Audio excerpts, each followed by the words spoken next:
네, 우리 시장은 뭐 힘을 못 내고 있네요. 개장하고 40분가량 흘렀는데도 역시 코스피는 7포인트 하락입니다. 2포인트 정도 내림세로 시작해서 크게 밀리지도 않지만 또 오르지도 못합니다. 코스닥도 상승 출발했다가 소폭 약세로 지금 전환해 있는 국면이죠.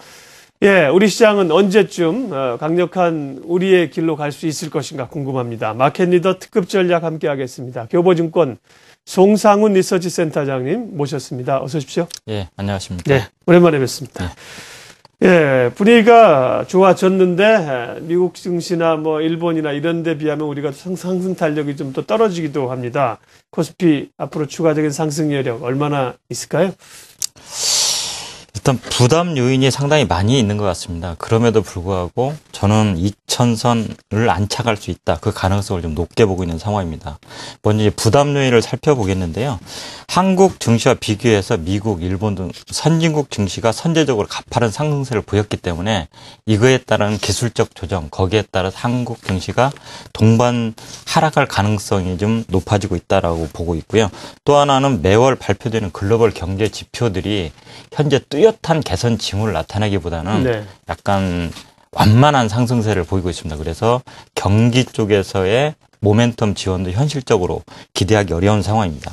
거기다가 이제 국내 기업들이 1분기 영업이익을 높게 추정한 상태인데요. 4분기 영업이익이 나온 걸 감안했을 때 1분기에 국내 기업들의 이익 추정치는 좀 내려갈 가능성이 있습니다. 그래서 이런 부담 요인들 때문에 가파르게 상승세를 나타내지는 못하고 있지만 완만하지만 그동안 국내 경기가 디커플링 되어 있는 상황에서 향후에는 좀 장기적으로 봤을 때 좀 완만한 상승세, 즉 2000선 이상에서 당분간 움직일 것이다라고 보고 있는데요.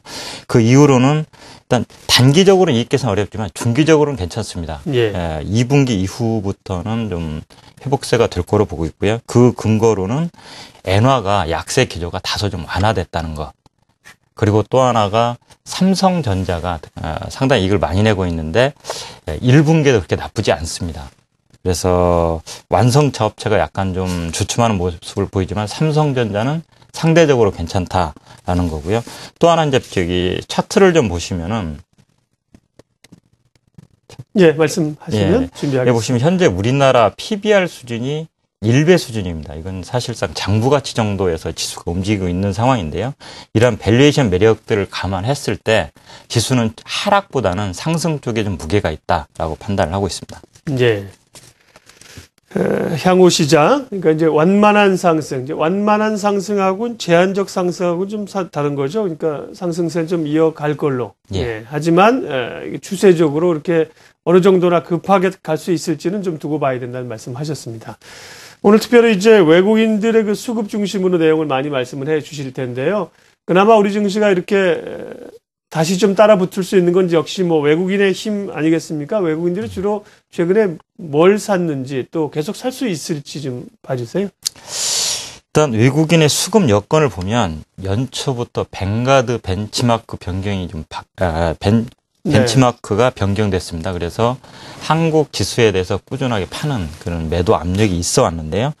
사실상 이제 과거에서 보면 이 주식시장이 수급보다는 펀더멘탈에 의해서 그 추세가 나왔습니다. 그래서 이 수급이 있었지만 사실상 크게 그 수급에서 약화되었다기보다는 그 펀더멘탈에 의해서 한국 주식시장의 매력이 잠시 떨어져서 외국인 매도가 나왔었다라고 판단을 하고 있고요.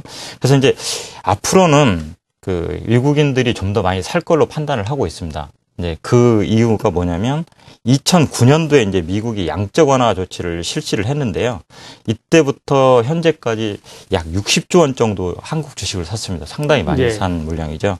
근데 이제 이 정도 샀으면 외국인 비중이 상당히 높아져야 되는데 국내 시가총액이 같이 커져서 현재는 한 34% 정도 수준까지 올라와 있습니다. 이 수준은 과거 고점이 40%대 중반까지 올라갔던 걸 감안해 보면 현재 외국인 비중 그다지 높지는 않습니다. 그리고 앞서 밸류에이션을 말씀을 드렸지만 한국 주식은 여전히 글로벌 증시에 비해서 싼 편입니다. 그래서 외국인들은 한국 시장에 추가적으로 계속 살 수 있다라고 판단을 하고 있습니다.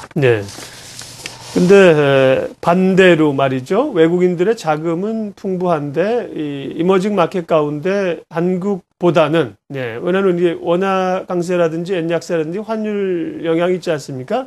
그래서 한국 시장보다는 다른 쪽 시장으로 가는 것 아니냐 뭐 이런 우려들도 있었는데 한국 증시가 상대적으로 아직 매력적인가요? 사실 단순 밸류에이션만 놓고 봤을 때 한국 증시는 여전히 매력적입니다. 다만 이제 주요 자산인 채권하고 비교를 해봤을 때 미국이나 일본에 비해서 상대적으로 한국이 그다지 싸지는 않은 상태였다고 판단할 수 있습니다. 그렇지만 최근에 국내 금리가 떨어지고 있는 상황이기 때문에 한국도 점차 채권 대비 매력이 좀 높아지고 있는 상황이어서 향후에 그 주식의 절대 가치 매력은 좀 부각될 것이다라고 보고 있습니다. 예. 그리고 이제 외국인의 그 자금 유입과 관련해서 최근에 중국계 자금이 상당 부분 들어온다는 얘기들을 하고 있지 않습니까? 연속성을 띌 수 있는 건지, 띄고 있는 건지도 궁금합니다. 일단 작년 11월부터 좀 본격적으로 중국계 자금이 국내에 들어왔습니다. 그래서 지난달까지 11월부터 지난달까지 해서 대략 3조 원 정도 국내 주식을 순매수 한 걸로 이렇게 금감원 자료에 발표가 됐습니다.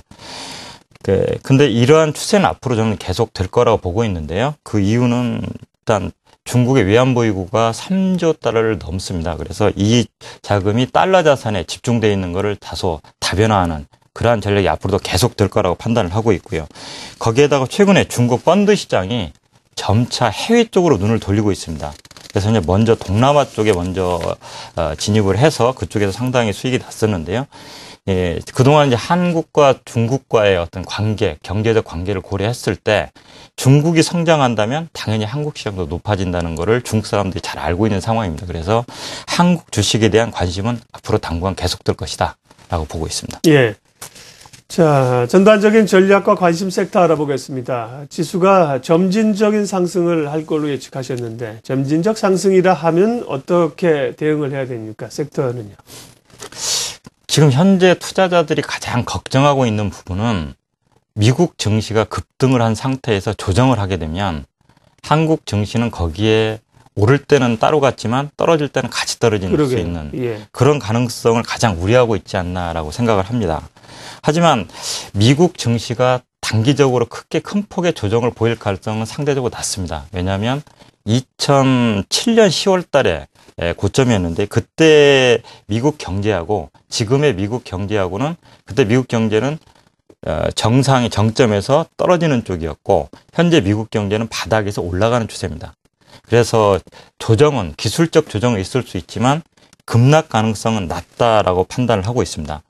거기다가 국내 기업들의 실적이 약간 4분기에 어닝 쇼크가 좀 났었는데 이게 1분기를 바닥으로 2분기부터 점차 개선될 수 있습니다. 이게 미국 증시하고 딥커플링할 수 있는 하나의 근거라고 보고 있습니다. 그래서 이런 걸 감안했을 때 현 시점에서 주가의 상승 가능성이 높다는 판단하에 지금 시점에서는 주식에 대한 비중을 늘려야 되는 시점이 아닌가라고 보고 있습니다. 하지만 이제 호재를 많이 찾는데요.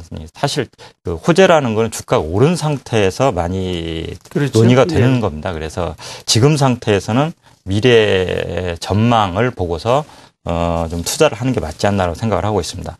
그리고 업종은 그동안 이제 IT에 좀 치중돼 있었는데 이게 경기가 완연한 회복세를 보인다면 경기 민감주 쪽 다시 이제 소재나 산업재 쪽으로 약간 관심을 돌려야 될 때가 되지 않았나라고 생각을 하고 있습니다. 그래서 현재 어떤 걱정이 많이 된다 그러면 또 하나 유의해야 될 게 안전적인 투자는 장부가치입니다, 결국은. 그래서 장부가치가 높은 회사들, PBR이 낮은 회사들에 투자를 한다면 그런 회사들의 주가는 하방 리스크보다는 상향 가능성이 높다라고 판단을 하고 있습니다. 네. 경기 민감주, 소재, 산업주 쪽으로 점진적으로 좀 비중 확대를 가져가야 된다는 거고요. 단기적으로는 지금은 이제 그런 종목보다는 내수주라든지 코스닥 중소형주라든지 이렇게 움직이고 있지 않습니까? 단기 전략은 조금 더 다르게 가야 되는 거 아닌가요? 단기는 네. 앞서 설명된 삼성전자의 1분기 실적이 상당히 양호한 걸로 지금 추정되고 있는 상황이기 때문에 네. IT 관련한 부품주들이 네. 당분간 더 갈 수 있습니다. 그래서 IT 쪽에 좀 단기적으로는 비중을 두면서 지수 상황을 봐가면서 그래도 차츰 삼성전자와 관련된 기업들. 예. 그런 쪽으로 옮겨가는 전략이 바람직하다고 보고 있습니다. 예. 마켓리더 특급 전략 교보증권 송상훈 리서치 센터장님 오늘 함께했습니다. 비교적 낙관적인 그 전망들을 가지고 계시고요. 중기적으로 보면 경기주에도 조금 관심을 가져야 할 필요가 있다는 시각이시네요. 오늘 중심이요. 예, 송상훈 센터장님 인사드리겠습니다. 고맙습니다. 예.